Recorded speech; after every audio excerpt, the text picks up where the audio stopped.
तुम्हाला पण woollen mat रांगोळी म्हटलं की हे फरवाले वूल आणि रेक्झिन या दोनच गोष्टी माहिती आहेत का? तर हा व्हिडिओ फक्त तुमच्यासाठी शेवटपर्यंत नक्की बघा.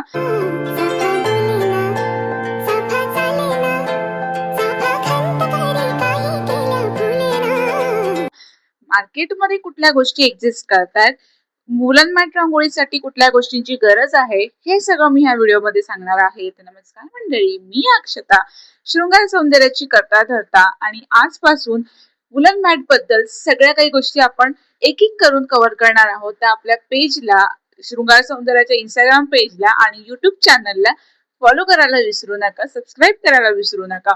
सो सुरुवात करूया. सगळ्यात आधी तर ऑब्विसली ज्या गोष्टी तुम्हाला माहिती आहे त्यापासूनच सुरुवात करूया. सो फर वाला वूल ह्याच्यामध्ये दोन क्वालिटीज येतात. हे थिक वाला आहे, थोडस पातळ वाला येतं. ज्याचा वरचा फर जो असतो तो पण कमी असतो आणि ते थोडं स्वस्त पडतं. हा थिक वाला जो आहे तो थोडा महाग पडतो. आता काही काही जण विचार करतात की ग्रॅम वरती घेण्यापेक्षा किलोवरती घेतलेलं स्वस्त आहे, पण खरं सांगायचं झालं तर त्याचं वजन खूप हलकं आहे. त्याच्यामुळे हे ना, आता हे ऑलमोस्ट 150 ग्रॅम पर्यंत आहे.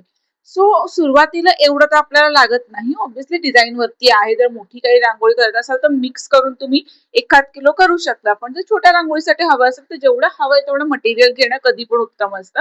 आता हे कुठे भेटेल, कुठे भेटेल याची आयडिया तर आपल्याला नाहीये. जर तुमच्या आजूबाजूला तुम्हाला कुठे सोर्स करता येत असेल तर खूप चांगलं आहे. नाही तर आपल्याकडे पण अवेलेबल आहे. हे ऑलमोस्ट बंचेस जे आहेत ना, ते 100 ग्रॅम पेक्षा थोडं जास्त असतं. म्हणजे कधी 110 निघेल, कधी 120 निघेल, पण हे आपण तुम्हाला 150 रुपयाला देतो.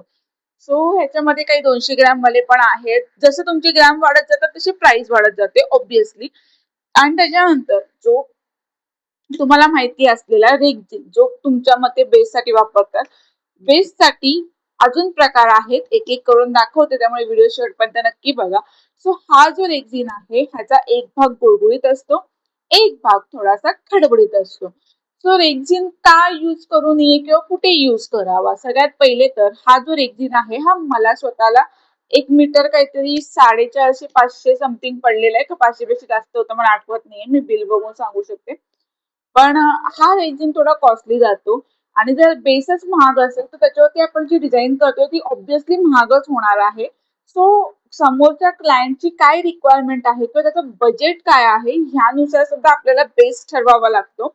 आता जे मी बाकीचे पण बेस सांगणार आहे सगळे वॉशेबल आहेत.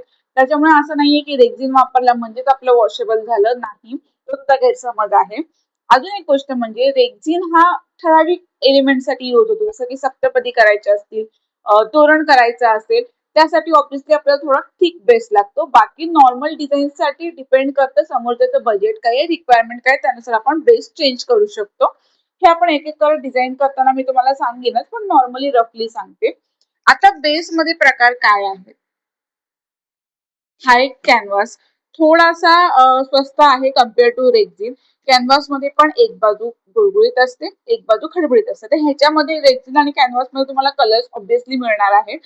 सो ह्याच्यामध्ये कसं असतं ना, जी खडबडीत बाजू असते ती आपण डिझायनिंग साठी युज करतो, गुळगुळीत बाजू खालती असते कारण तिथे स्टिक होत नाही.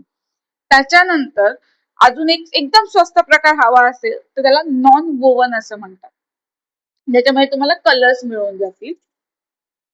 हे तुम्हाला काहीतरी 100-150 रुपये मीटर समथिंग मिळून जाईल. हे आपल्या इथे पण अवेलेबल आहे. तुम्हाला जर कुठे सोर्स करता येत असेल तर तेही तुम्ही करू शकता. आता हा झाला बेस आणि त्याच्यावरती डिझायनिंग करण्याचा पार्ट. आता हे सगळं स्टिक कसं करणार? स्टिक करण्यासाठी आजकाल मोस्टली ग्लू गन यूज करतात. पण ग्लू गन मला स्वतःला कम्फर्टेबल वाटत नाही. का? एक तर त्याला इलेक्ट्रिसिटी लागते. सेकंड म्हणजे जे कोणी क्लमजी आहेत माझ्यासारखे, म्हणजे कसं होतं ना की ते ऑब्व्हियसली त्याला गरम व्हायला करंट लागतो. ती गरम होताना तो वरचा तो नोझल असतो ना, तो खूप गरम होतो. कधी आपलं लक्ष नसेल चटका लागू शकतो, भाजायचे चान्सेस असतात. परत त्याची तार सुद्धा निघते. जर ते थंड होत गेलं तर त्याची तार सुद्धा निघते. सो बरेच काही त्याचे ड्रॉबॅक्स आहेत. मला पर्सनली ते कन्व्हिनियंट नाही वाटत. त्याच्यापेक्षा जो आरीवर्क साठी वापरतात किंवा ज्वेलरी मध्ये वापरतात B7000 वाला गम, तो कधीही चांगला. हा वॉटरप्रूफच असतो. सुकायला थोडा वेळ घेतो पण सुकल्यानंतर पाण्या वगैरे कशातही रफ अँड टफ यूज साठी बेस्ट आहे. मी स्वतः हाच यूज करते. सो हा एक ऑप्शन आहे. आता हे झालं तुमचं बेस चिटकवणार, पण चिटकवायच्या आधी डिझाईन कशी बनवणार? त्यासाठी तुम्हाला ऑब्व्हियसली स्टेशनरी मध्ये आपल्याला बटर पेपर मिळतात, ट्रेसिंग पेपर मिळतात, ज्याला कार्बन पेपर बोलतो, ते अवेलेबल आहे. जर तुम्हाला स्वतःच्या हाताने डिझाईन काढता येत असेल काढू शकता, जर नाही तर मग ट्रेस करू शकता. तुम्ही A4 साईज करा किंवा तुम्हाला ज्या साईज मध्ये तुम्हाला ते डिझाईन बनवायचं आहे त्यानुसार तुम्ही मेजरमेंट घेऊन प्रिंट आउट घेऊ शकता. सो हे होतं एक नॉर्मल इंट्रोडक्शन. आणि आता ह्याच्या पुढे तुम्ही आणि मी सोबतच आपण जे काही डिझाईन्स आहोत ते बनवणार आहोत. तर मी फक्त एवढंच सांगेन की please like, comment, share, follow करत राहा जस्ट फॉर अप्रिसिएशन. आणि काही असेल की मला ह्याच्यामध्ये काही डाऊट आहे हे सांग, मला तुम्ही कमेंट्स मेसेजेस करत राहा. मी त्याच्यावरती सुद्धा व्हिडिओ बनवायचा प्रयत्न करेन. आय होप तुम्हाला हा व्हिडिओ युजफुल ठरेल. लवकरच भेटूया डिझायनिंगच्या व्हिडिओमध्ये. तोपर्यंत बाय बाय.